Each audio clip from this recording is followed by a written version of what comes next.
Everybody, welcome back to our channel.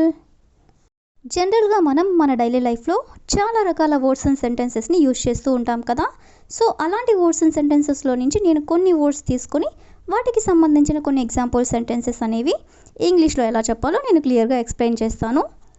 ఇలాంటి videos నా ఛానల్లో చాలానే ఉన్నాయి, ఒకసారి మీరు ప్లేలిస్ట్లోకి వెళ్ళి చూసేయండి. మీకు ఏమైనా డౌట్స్ ఉంటే ఇన్స్టాగ్రామ్ లింక్స్ అనేవి డిస్క్రిప్షన్లో ఇచ్చున్నాను. మీరు కనుక నా ఛానల్ని ఫస్ట్ టైం విజిట్ చేసినట్లయితే సబ్స్క్రైబ్ చేయడం మాత్రం మర్చిపోవద్దు. వీడియో కనుక నచ్చినట్లయితే లైక్ చేయండి, అలాగే మీ ఫ్రెండ్స్ అండ్ ఫ్యామిలీ మెంబర్స్కి షేర్ చేయండి. Okay, let's go to the topic.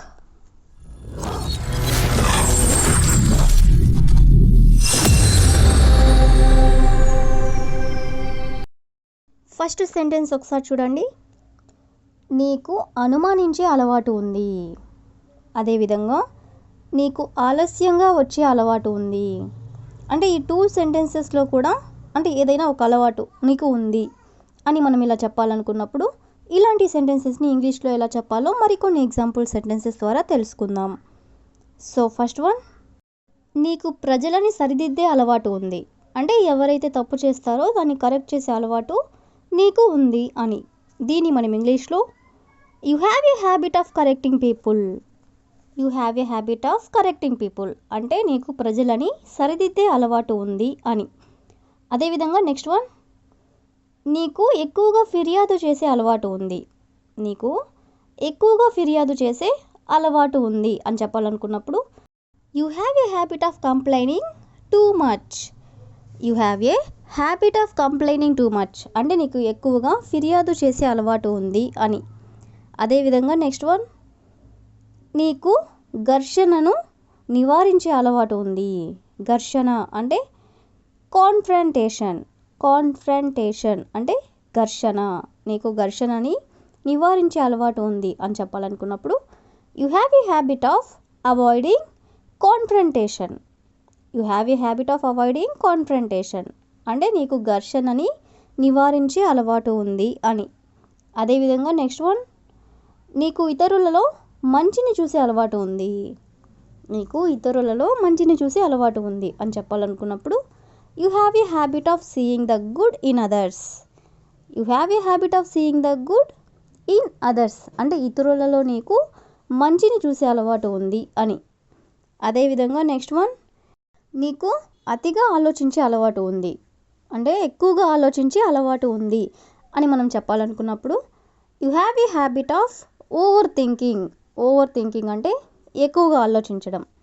You have a habit of over thinking అంటే నీకు అతిగా ఆలోచించే అలవాటు ఉంది అని. అదేవిధంగా నెక్స్ట్ వన్, నీకు విషయాలు మర్చిపోయే అలవాటు ఉంది అంటే నీకు మతిమరుపు ఉంది అని. సో దీన్ని ఇంగ్లీష్లో you have a habit of forgetting things.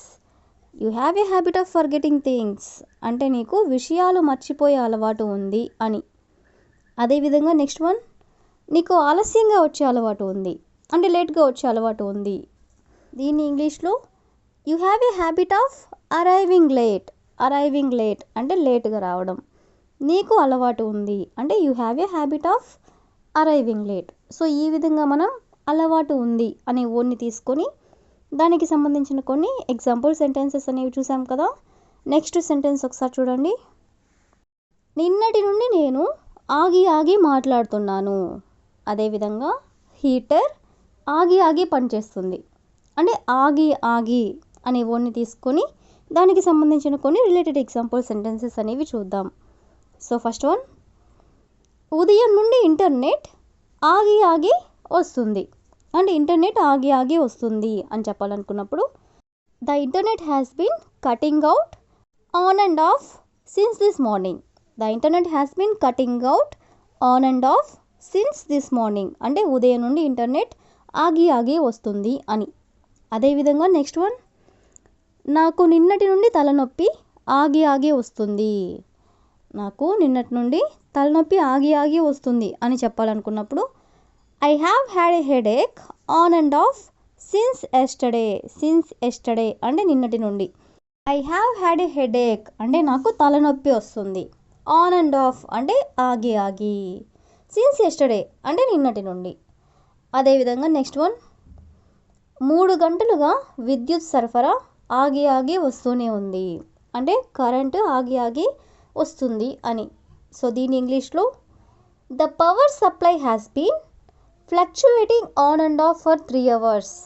The power supply has been fluctuating on and off for 3 hours. అంటే 3 గంటలుగా విద్యుత్ సరఫరా ఆగి ఆగి వస్తూనే ఉంది అని. అదేవిధంగా నెక్స్ట్ వన్, వర్షం రోజంతా ఆగి ఆగి పడుతూ ఉంది. వర్షం రోజంతా ఆగి ఆగి పడుతూ ఉంది అని చెప్పాలనుకున్నప్పుడు it has been raining on and off all day. It has been raining అంటే వర్షం పడుతూ ఉంది. ఆన్ అండ్ ఆఫ్ అంటే ఆగి ఆగి. ఆల్ డే అంటే రోజంతా. అదేవిధంగా నెక్స్ట్ వన్, హీటర్ ఆగి ఆగి పనిచేస్తుంది. దీన్ని మనం ఎగ్జాంపుల్ సెంటెన్స్గా చెప్పుకున్నాం కదా. సో దీని ఇంగ్లీష్లో the heater works on and of. The heater works on and of అంటే హీటర్ ఆగి ఆగి పనిచేస్తుంది అని. అదేవిధంగా నెక్స్ట్ వన్, నిన్నటి నుండి మేము ఆగి ఆగి మాట్లాడుకుంటున్నాము. నిన్నటి నుండి మేము ఆగి ఆగి మాట్లాడుకుంటున్నాము అని చెప్పాలనుకున్నప్పుడు we have been talking on and off since yesterday. అంటే నిన్నటి నుండి మేము ఆగి ఆగి మాట్లాడుకుంటున్నాము అని. సో ఈ విధంగా మనం కొన్ని ఎగ్జాంపుల్స్ అనేవి చూసాం కదా. నెక్స్ట్ సెంటెన్స్ ఒకసారి చూడండి. అది సరైనదిగా కనిపిస్తుంది. అదేవిధంగా అది ఉపయోగకరంగా కనిపిస్తుంది. ఇలాగా కనిపిస్తుంది అనే ఓన్ని తీసుకుని దానికి సంబంధించిన కొన్ని ఎగ్జాంపుల్ సెంటెన్సెస్ అనేవి చూద్దాం. సో ఫస్ట్ వన్, అది మంచి ఎంపికగా కనిపిస్తుంది. అది మంచి ఎంపికగా కనిపిస్తుంది అని చెప్పాలనుకున్నప్పుడు it looks like a good option. It looks like a good option అంటే అది ఒక మంచి ఎంపికగా కనిపిస్తుంది అని. అదేవిధంగా నెక్స్ట్ వన్, అది బాగా పనిచేస్తున్నట్లుగా కనిపిస్తుంది అని చెప్పాలనుకున్నప్పుడు it seems to be working well అంటే అది బాగా పనిచేస్తున్నట్లుగా కనిపిస్తుంది అని. అదేవిధంగా నెక్స్ట్ వన్, అది సురక్షితంగా కనిపిస్తుంది. అది సురక్షితంగా కనిపిస్తుంది అని చెప్పాలనుకున్నప్పుడు it looks to be safe. It looks to be safe అంటే అది సురక్షితంగా కనిపిస్తుంది అని. అదేవిధంగా నెక్స్ట్ వన్, అది న్యాయంగా అనిపిస్తుంది. అది న్యాయంగా అనిపిస్తుంది అని చెప్పాలనుకున్నప్పుడు it seems to be fair. It seems to be fair అంటే అది న్యాయంగా అనిపిస్తుంది అని. సో ఈ విధంగా మనం కొన్ని ఎగ్జాంపుల్స్ అనేవి చూసాం కదా. So that's all for today. I will ask a question for you. అది సరైన ఎంపికగా కనిపిస్తుంది. అది సరైన ఎంపికగా కనిపిస్తుంది. So if you know this one in English, please you can comment in the comment section. Thank you for watching.